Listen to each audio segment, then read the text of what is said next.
அந்த அம்மா இங்க பக்கத்துல ஒண்ணு இல்லையே. இல்ல. தெய்வம் தந்த தெய்வமா என் மனைவி நான் நினைக்கிறேன். ஏன்னு தெரிஞ்சுக்கலாமா?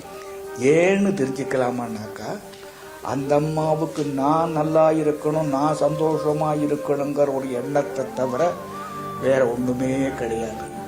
பிழைக்க தெரியாதவங்க பேரம்பைத்தோட சந்தோஷமா இருக்கலாம்.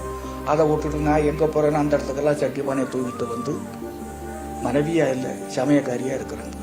வாழ்க்கை நீங்க எந்த ஊர் போனாலும் வருவாங்க.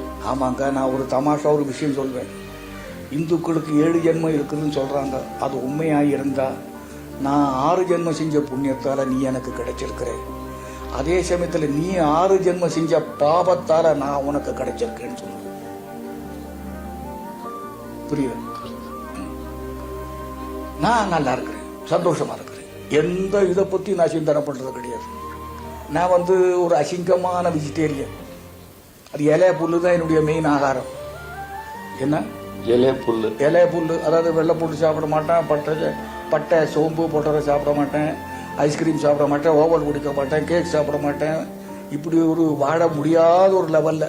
ஆனால் அந்த அம்மாவே சமைக்க வேண்டிய ஒரு நிர்பந்தம். ஹோட்டல்ல போனாலும் நாங்க சமைச்சு தான் சாப்பிடுறோம். அது முதல்ல இருந்தே நீங்க அப்படிதானா? இல்ல, நான் தான் சொன்னேன் 12 வயசுலயே பால் மோர் நெய்யெல்லாம் சாப்பிடாம இருந்தேன். இந்த இது அதாவது மாட்டினுடைய ரத்தத்தில் தானே வருது அப்படி. ஆனா எல்லாரும் வெஜிடேரியன் ஆக கூடாதுன்னு நினைக்கிறவன் நான். ஏன்னா எல்லாமே பாலைவனமா போயிடும்.